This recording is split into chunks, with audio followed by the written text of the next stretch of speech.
Raja dan peringkat kedua pasar baterai dunia, keduanya adalah perusahaan Tiongkok, CATL dan BYD. Jika pangsa pasar kedua perusahaan ini digabungkan, angkanya mencapai 55%. Sementara itu, jika tiga raksasa baterai Indonesia digabungkan, pangsa pasarnya bahkan tidak mencapai 16%. Namun, saat ini, perusahaan-perusahaan robot humanoid Tiongkok justru meninggalkan baterai buatan negara mereka sendiri dan mengirimkan surat cinta kepada PT Energi Nusantara Enernusa, perusahaan kebanggaan Indonesia. Alasannya terungkap dari angka 1 jam. Itulah waktu yang bisa bertahan bagi sebuah robot humanoid yang menggunakan baterai buatan Tiongkok. Sebaliknya, jika menggunakan baterai buatan Indonesia, robot yang sama bisa beroperasi hingga 8 jam. Robotnya sama persis, hanya baterainya yang diganti, tetapi perbedaannya mencapai 7 jam. Namun, ada hal yang lebih mengejutkan. Ruang yang tersedia untuk baterai di dalam sebuah robot humanoid tidak lebih dari 5% dari total volume tubuhnya. Ruang 5% yang mungil inilah yang telah melumpuhkan total senjata andalan Tiongkok yang selama ini mendominasi pasar mobil listrik. Rahasia apa yang sebenarnya tersembunyi di dalam robot humanoid, sehingga Tiongkok, sang adidaya baterai, harus mengulurkan tangan kepada Indonesia? Dalam analisis hari ini, kita akan mengupas 3 hal. Pertama, mengapa baterai Tiongkok tidak mampu menjalankan robot humanoid bahkan selama 1 jam? Kedua, apa rahasia teknologi yang hanya dimiliki oleh baterai Indonesia? Ketiga, seberapa besar potensi pasar ini di masa depan? Saya akan menguraikan teknologi baterai yang rumit ini agar mudah dipahami oleh siapapun. Mari kita mulai. Sebelum masuk ke analisis mendalam, bagi yang belum berlangganan, silakan tekan tombol subscribe sekarang. Kami akan terus menyajikan cerita-cerita ekonomi seperti ini. Pada 28 Januari 2026, harga saham PT Energi Nusantara, Enernusa, meroket lebih dari 11% hanya dalam 1 hari. Dengan menyentuh angka 4.550.000 juta per lembar, Enernusa berhasil merebut kembali posisinya sebagai perusahaan dengan kapitalisasi pasar terbesar ketiga di Indeks Harga Saham Gabungan, IHSG. Apa yang sebenarnya terjadi? Sehari sebelumnya, sebuah berita besar muncul. Enernusa dikabarkan sedang dalam tahap negosiasi pasokan baterai tidak hanya dengan Tesla, tetapi juga dengan beberapa perusahaan robot humanoid Tiongkok. Pasar merespons berita ini dengan euforia. Tapi, ada yang aneh di sini. Tiongkok memiliki perusahaan baterai nomor 1 dunia, CATL. Peringkat kedua, BYD, juga milik mereka. Dengan 2 perusahaan baterai terbaik dunia di halaman belakang rumah mereka sendiri, mengapa mereka repot-repot mengetuk pintu perusahaan Indonesia? Untuk memahaminya, kita harus tahu dulu apa itu robot humanoid. Humanoid, sesuai namanya, adalah robot yang menyerupai manusia. Punya kepala, badan, 2 lengan, dan 2 kaki. Optimus dari Tesla dan Atlas dari Boston Dynamics, yang diakuisisi oleh grup Astra, adalah contoh utamanya. Namun, robot humanoid ini memiliki satu karakteristik yang sama sekali berbeda dari mobil listrik. Hampir tidak ada ruang untuk baterai. Coba bayangkan sebuah mobil listrik. Seluruh lantai mobil adalah baterai. Paket baterai diletakkan di bawah lantai yang datar. Ruangnya sangat luas. Lalu bagaimana dengan robot humanoid? Karena harus meniru bentuk manusia, tempat untuk meletakkan baterai hanya tersisa di bagian dada atau punggung. Lengan dan kaki harus diisi dengan motor sendi, sementara kepala diisi dengan kamera dan sensor. Menurut laporan industri, ruang yang bisa dialokasikan untuk baterai pada robot humanoid kurang dari 5% dari total areanya. Untuk memberi gambaran, mari kita gunakan analogi. Bayangkan Anda akan bepergian ke luar negeri, tetapi ukuran tas Anda hanya sebesar telapak tangan. Namun, di dalam tas kecil itu, Anda harus memasukkan pakaian, peralatan mandi, laptop, bahkan persediaan makanan untuk seminggu. Mustahil, bukan? Kondisi robot humanoid persis seperti ini. Ruang untuk baterai hanya sebesar telapak tangan. Tetapi baterai kecil itu harus memberi daya pada puluhan motor sendi dan melakukan komputasi kecerdasan buatan yang berat. Agar robot bisa berjalan, mengambil barang, dan menaiki tangga, setiap sendi membutuhkan motor. Tesla Optimus saja memiliki 28 sendi. Motor-motor ini berputar secara bersamaan dan mengonsumsi daya yang luar biasa besar. Ditambah lagi, agar robot dapat mengenali dan mengambil keputusan berdasarkan lingkungannya, ia memerlukan chip AI berkinerja tinggi yang juga sangat boros daya. Ini seperti saat Anda bermain game di ponsel. Baterainya cepat habis, tetapi situasinya puluhan kali lebih parah. Singkatnya begini, ruang untuk baterai kurang dari 5% dibandingkan mobil listrik, tetapi energi yang dibutuhkan tidak kalah banyaknya. Hanya ada satu cara untuk menyelesaikan kontradiksi ini, menciptakan baterai yang bisa menghasilkan lebih banyak energi dari ukuran yang sama. Dalam istilah teknis, ini disebut kepadatan energi density. Saya akan jelaskan kepadatan energi dengan mudah. Bayangkan ada dua kotak bekal, nasi kotak berukuran sama. Satu kotak diisi penuh dengan nasi putih, sementara yang lain diisi penuh dengan energi bar berkalori tinggi. Makanan mana yang akan memberi Anda tenaga lebih lama? Tentu saja kotak berisi energi bar. Baterai pun demikian. Meskipun ukurannya sama, energi yang bisa dihasilkan berbeda tergantung pada materi di dalamnya. Disinilah letak perbedaan krusial antara baterai Tiongkok dan baterai Indonesia. Baterai andalan Tiongkok adalah baterai LFP, lithium ferrofosfat. Kepadatan energi baterai ini sekitar 150,205 Wh per kilogram. Sebaliknya, baterai andalan Indonesia adalah baterai NCM nikel kobalt mangan. Kepadatan energinya melampaui 300,350 Wh per kilogram. Melihat angkanya saja mungkin belum tergambar jelas. Mari kembali ke analogi nasi kotak. Baterai LFP Tiongkok.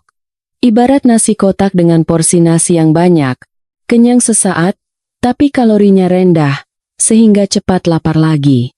Baterai NCM Indonesia adalah nasi kotak berisi energi bar super padat. Ukurannya kecil, tapi kalorinya sangat tinggi. Satu saja cukup untuk memberi tenaga sepanjang hari. Perbedaan inilah yang menciptakan hasil fatal pada robot humanoid. Apa yang terjadi jika baterai LFP Tiongkok dipasang pada robot humanoid? Karena kepadatan energinya rendah, hanya sedikit energi yang bisa disimpan dalam ruang yang sama. Hasilnya, robot berhenti beroperasi bahkan sebelum 1 jam. Lalu bagaimana jika baterai NCM Indonesia yang dipasang? Jauh lebih banyak energi bisa dimasukkan ke dalam ruang yang sama. Hasilnya, robot bisa beroperasi selama 6 hingga 8 jam. 1 jam versus 8 jam. Mengapa ini sangat penting? Jika Anda memposisikan diri sebagai pemilik pabrik, Anda akan langsung mengerti. Bayangkan Anda menempatkan robot di pabrik yang beroperasi 24 jam, tetapi Anda harus mengganti baterainya setiap 1 jam. Waktu yang dihabiskan untuk mengganti baterai bisa lebih lama daripada waktu robot bekerja. Belum lagi, Anda harus menumpuk puluhan baterai cadangan. Biayanya akan membengkak secara eksponensial. Sebaliknya, dengan baterai yang bertahan 8 jam, Anda hanya perlu melakukan 3 kali pergantian dalam sehari untuk menjalankan pabrik tanpa awak selama 24 jam. Konsep pabrik gelap, dark factory, menjadi mungkin. Bisakah Anda bayangkan pemandangan robot-robot yang bekerja semalaman di pabrik yang gelap gulita? Inilah masa depan yang diimpikan oleh para pelaku industri manufaktur. Dan untuk mewujudkan masa depan ini, baterai buatan Indonesia menjadi sebuah keharusan. Di sini mungkin timbul pertanyaan, bukankah Tiongkok juga bisa membuat baterai NCM? Benar, CATL dan BYD memang bisa memproduksi baterai NCM. Namun, masalahnya adalah level teknologinya. Salah satu faktor kunci yang menentukan kinerja baterai adalah kandungan nikel. Semakin banyak nikel, semakin tinggi kepadatan energinya. Namun, semakin banyak nikel, baterai menjadi semakin tidak stabil. Risiko ledakannya meningkat. Oleh karena itu, industri baterai mengklasifikasikan level berdasarkan kandungan nikel. Nikel 50,70% disebut nikel menengah mid-nikel. Nikel 80% ke atas disebut nikel tinggi high nickel. Nikel 95% ke atas disebut nikel ultra tinggi ultra high nickel. Level tertinggi. Di mana posisi CATL dan BYD dari Tiongkok? Mereka masih tertahan di level nikel menengah, dengan porsi nikel sekitar 50,70%. Mengapa? Karena selama ini mereka bertaruh habis-habisan pada baterai LFP. Tiongkok bertarung di pasar mobil listrik dengan LFP. Meskipun kinerjanya sedikit lebih rendah, harganya yang murah memungkinkan mereka mendominasi pasar. Strategi ini memang sukses besar di pasar mobil listrik. Namun, di saat yang sama, mereka relatif mengabaikan pengembangan teknologi NCM. Akibatnya, kesenjangan teknologi melebar, terutama di bidang nikel tinggi dan ultra tinggi yang sulit dikuasai dari segi keamanan. Perusahaan baterai Indonesia mengambil strategi yang berlawanan. Mereka sadar tidak bisa memenangkan persaingan harga melawan Tiongkok. Karena itu, mereka memutuskan untuk bertarung dengan teknologi. Mereka berlari menuju performa yang lebih tinggi, kepadatan energi yang lebih dahsyat. Enernusa dan PT Baterai Cipta Karya, BCK, telah menguasai teknologi untuk memproduksi massal baterai nikel ultra tinggi dengan kandungan nikel 95% ke atas. Hanya segelintir perusahaan di dunia yang mampu melakukan ini. Dan ada satu senjata lagi, baterai 4680. Tahukah Anda apa arti angka 4680? Ini menunjukkan ukuran baterai, diameter 46 mm dan tinggi 80 mm. Baterai silinder ini jauh lebih besar dari baterai 2170 yang umum digunakan. Namun, ini bukan sekadar ukuran yang lebih besar. Efisiensi energinya meningkat 20,30%. Analogi lain, bayangkan botol air. Baterai 2170 yang lama adalah botol 500 ml, sedangkan baterai 4680 seperti botol 2 liter. Namun, bobotnya tidak menjadi 4 kali lipat, melainkan hanya sekitar 3 kali lipat. Efisiensinya meningkat. Selain itu, karena bentuknya silinder, ia sangat tahan terhadap guncangan. Ketika robot berlari, jatuh, atau mengangkat benda berat, baterai juga akan terkena guncangan. Struktur silinder ini mampu menahan guncangan dengan sangat baik. Enernusa telah memulai produksi massal baterai 4680 di pabriknya di kawasan industri Batam pada akhir tahun 2024 dengan kapasitas tahunan 8 GWh. Mereka juga sedang menginvestasikan 42 triliun untuk membangun pabrik berkapasitas 36 GW di kawasan ekonomi khusus, KEK Gresik, yang ditargetkan beroperasi pada 2026. BCK juga telah menyelesaikan pengembangan baterai 4680 dan sedang mempersiapkan produksi massal. PT Inovasi Daya Indonesia (ID) pun ikut terjun dalam pengembangan baterai untuk robot humanoid. Mari kita rangkum. Ada 2 syarat untuk baterai yang cocok bagi robot humanoid. Pertama, memaksimalkan kepadatan energi dengan teknologi nikel ultra tinggi.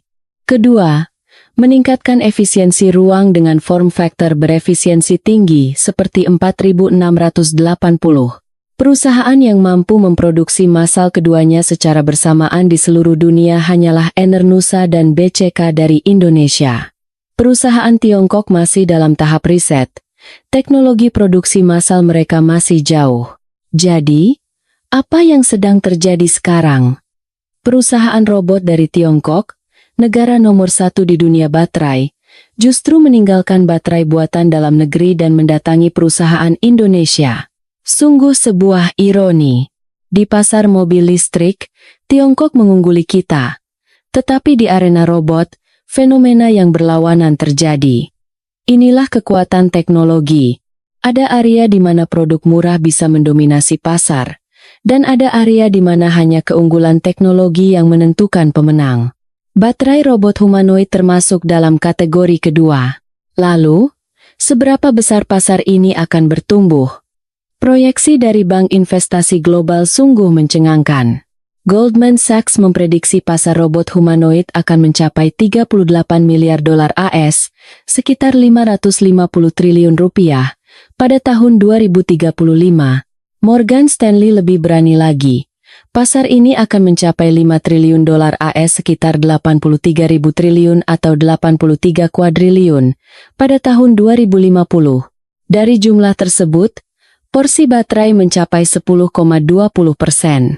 Jika dihitung, ini berarti pasar baterai baru senilai hingga 16.000 triliun akan terbuka. 16.000 triliun itu sebesar apa? Pendapatan tahunan gabungan tiga raksasa baterai kita saat ini hanya sekitar 600 triliun. Ini berarti pasar yang jauh lebih besar akan segera lahir. Mengapa pasar ini bisa begitu besar? Robot humanoid hadir untuk memecahkan masalah kekurangan tenaga kerja. Di seluruh dunia, populasi menua. Jumlah angkatan kerja menyusut, terutama untuk pekerjaan 3D dangerous, dirty, difficult berbahaya, kotor, semakin sulit mencari orang yang mau melakukannya. Robot humanoid adalah solusinya. Mereka bisa bekerja 24 jam menggantikan manusia dan melakukan pekerjaan berbahaya.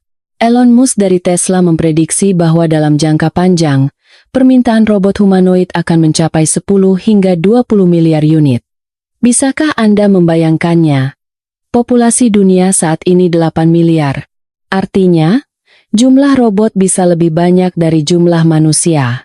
Tentu, ini adalah cerita masa depan yang masih jauh.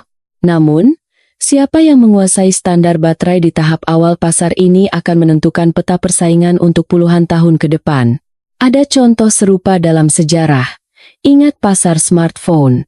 Ketika iPhone pertama kali dirilis pada 2007, banyak yang mencibir. Mereka pikir ponsel biasa sudah cukup. Namun, perusahaan yang naik ke ekosistem smartphone saat itu kini mendominasi dunia. BCK bisa menjadi produsen smartphone nomor 1 dunia karena mereka bergerak cepat di awal era smartphone. Jika mereka terlambat saat itu, BCK yang kita kenal sekarang mungkin tidak akan pernah ada. Pasar baterai robot humanoid pun demikian. Saat ini, pasarnya mungkin terlihat kecil. Tetapi, jika berhasil mendominasi standar di awal, perusahaan akan tumbuh bersamaan dengan ledakan pasar. Apa yang akan terjadi jika Enernusa memasok baterai untuk Tesla Optimus? Jika Optimus sukses, Enernusa akan ikut meroket. Perusahaan robot lain pun akan cenderung menggunakan baterai yang sudah terbukti, menciptakan efek bola salju. Gerakan ini bahkan sudah dimulai. Enernusa tidak hanya memasok untuk Tesla, tetapi juga untuk perusahaan robotik seperti Boston Dynamics dan robot cerdas dengan baterai silindrisnya.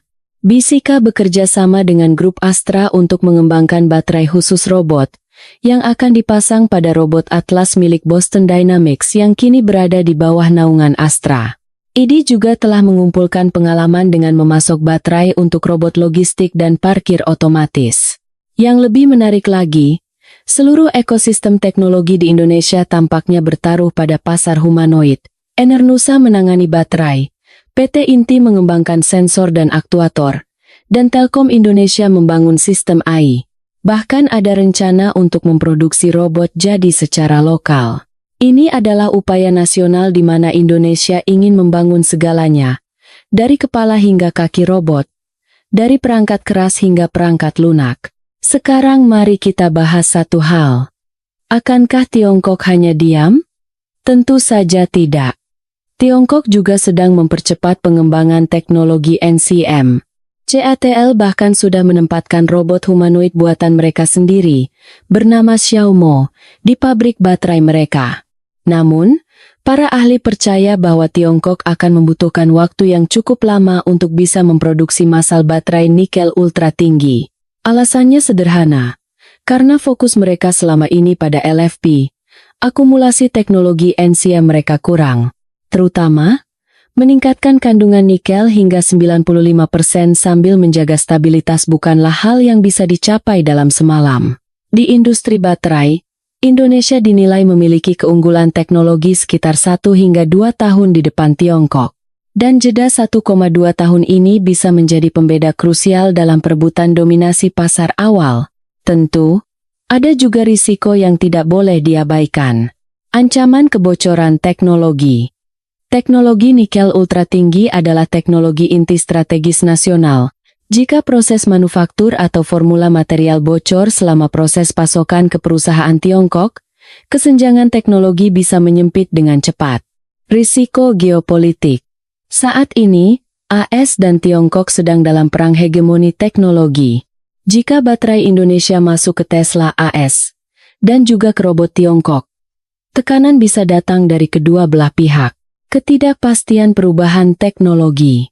Saat ini, nikel ultra tinggi dan baterai 4680 adalah pilihan terbaik.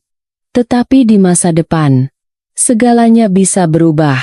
Terutama jika baterai solid state berhasil dikomersialkan, itu akan menjadi game changer. Di mana posisi Indonesia dalam persaingan baterai solid state? BCK sedang mengembangkannya dengan target produksi massal pada 2027. IDI dan Enernusa menargetkan 2029,2030. CATL dan BYD dari Tiongkok menargetkan produksi skala kecil pada 2027 dan produksi penuh pada 2030. Saat ini, Indonesia unggul 1,2 tahun. Tetapi untuk mempertahankan keunggulan ini, investasi dan riset harus terus berjalan. Jika kita lengah, kita bisa disusul. Mari kita simpulkan. Pertama, robot humanoid memiliki ruang baterai kurang dari 5%.